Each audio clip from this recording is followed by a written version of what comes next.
கந்தசஷ்டி விரதத்தின் 6ஆம் நாளான இன்று வரலாற்று சிறப்புமிக்க நல்லூர் கந்தசுவாமி கோவிலில் சூரசம்ஹாரம் சிறப்பாக இடம்பெற்றுள்ளது.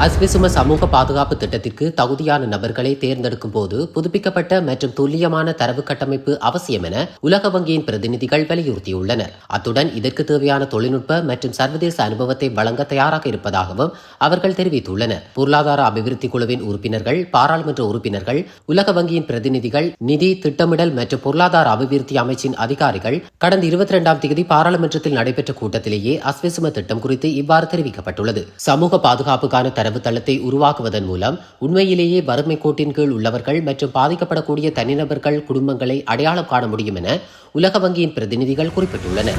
கிளிநொச்சி தர்மபுரம் போலீஸ் பிரிவிற்குட்பட்ட பகுதியில் 10 கிராம் ஐஸ் போதைப் பொருளுடன் 2 கைது செய்யப்பட்டுள்ளதாக போலீசார் தெரிவித்துள்ளனர். தர்மபுரம் போலீஸ் பிரிவிற்குட்பட்ட புன்னை நீராவி கிராம அலுவலர் பிரிவில் அதிகாலை தர்மபுரம் போலீசார் மற்றும் விமானப்படையினர் இணைந்து சட்டவிரோத போதைப் பொருள் ஒழிப்பு நடவடிக்கையில் ஈடுபட்டுள்ளனர்.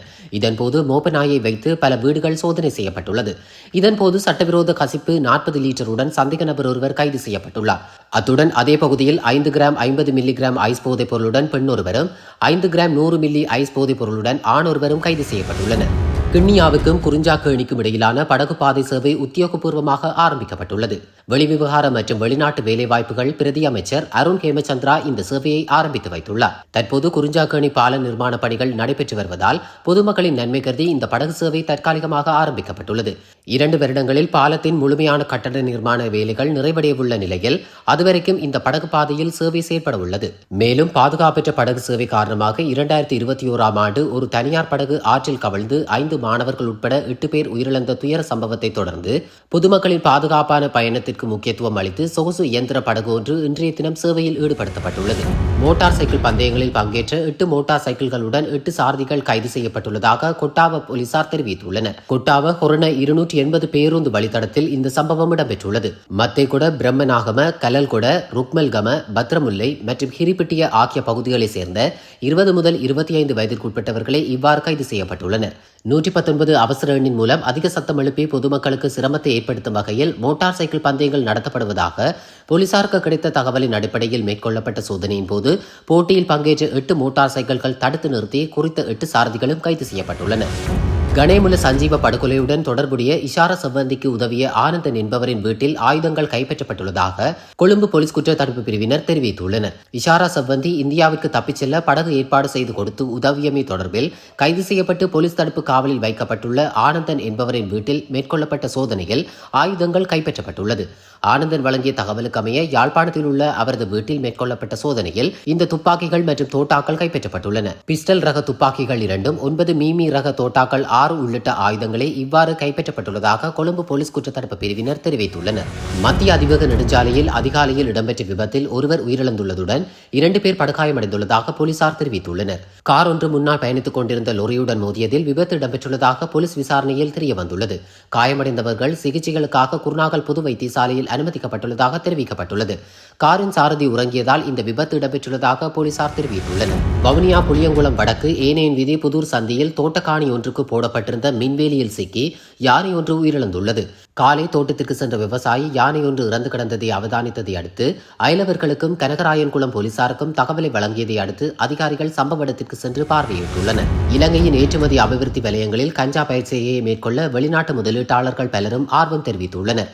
வெளிநாடுகளுக்கு ஏற்றுமதி செய்யும் நோக்கில் கஞ்சா பயிர் செய்கையை மேற்கொள்ள வெளிநாட்டு முதலீட்டாளர்கள் ஆர்வம் கொண்டுள்ளதாக முதலீட்டு அபிவிருத்தி சபையின் தலைவர் மங்கள விஜயசிங்க தெரிவித்துள்ளார்.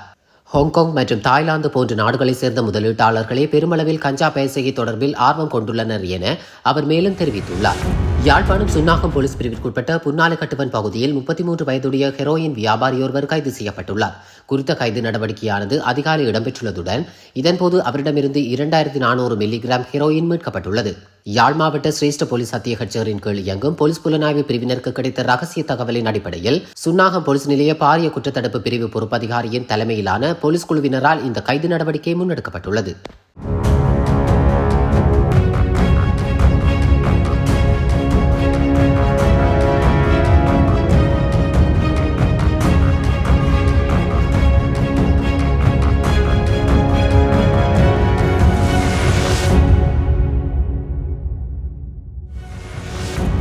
இந்த தனியார் காணிகள் விடுவிக்கப்பட வேண்டும்.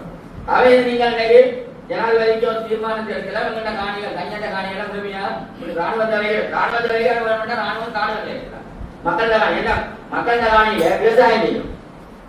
விவசாயம் செய்வது ஒன்று என்ன ஓடினம் விவசாய நடவடிக்கைக்கு உத்தியோக ராணுவத்துக்கு அக்கறை வைக்கணும். எடுத்துக்கொண்டு என்ன செய்யணும் அந்த காணிகளை விவசாயம் செய்யணும். ஆனா அந்த அந்த தோட்டக்காரர் என்ன செய்யணும் தோட்டம் செய்ய முடியாம காணி இல்லாமல் இருக்கணும்.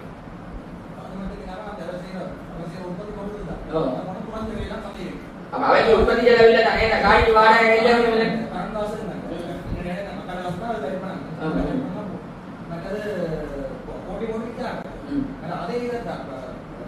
அதே சொன்ன மாதிரி அவே அந்த உற்பத்தி சோழம் அதுக்கு ஒரு அக்கௌண்ட் 3 கல்லடி கூட அடுப்ப போட்டுருந்தாங்க. அது உதவி கூட அவங்களோட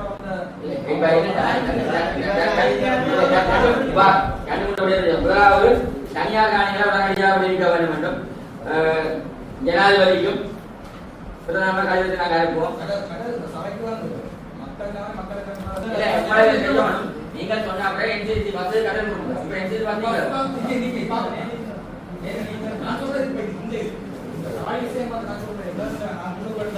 இந்த காணி உரிமையாளரோட நான் காய்ச்சிருக்கிறேன் கேஸ் போடுறாரு. ஏன்னா அவரை காணி உரிமையாளரை இலவசமா கேஸ் போடுறதுக்கான ஏற்பாடு நாங்கள் செய்யப்பட்டது. காணியை பார்த்து அதுதான் அதுக்கு என்னண்டா என்னண்டா அது விடுவிக்கப்படாத காணி என்னங்க ஆபீசர் போய் அதை தலையிடுறான்.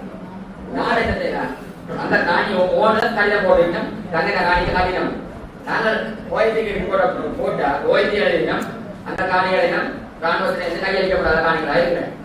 ஆனா நான் என்ன செய்யறேன் என்னுடைய அதிகாரத்தை நேரடியாக கல்வி எழுதுறேன். நீங்க அப்படி எங்கெங்க காணியில என்னென்ன காணி உரிமையாளர் முறைக்கிட்டீங்கன்னா உடனடியாக கட்டத்தை நிப்பாட்டுவோம் செய்யணும். ஆகவே நாங்கள் இதை தான் அனுப்புவோம். மக்கள் தனியார் காணிகளை உடனடியாக பரிணாம வழக்கில் உள்ள 2500 மேற்பட்ட ஏக்கர் நிலங்களை விடுவிக்கப்பட வேண்டும் என்றதை நாங்கள் ஜனாதிபதிக்கு முன்வைப்போம். அதை உதயசங்கர் அவர்கள் முன்மொழிந்து இருக்கிறேன். நீங்கள் ஒரு ஆள் வழிபடுத்தீங்கன்னா சரி அவரால் வழிபடுத்தும் சரிதான்.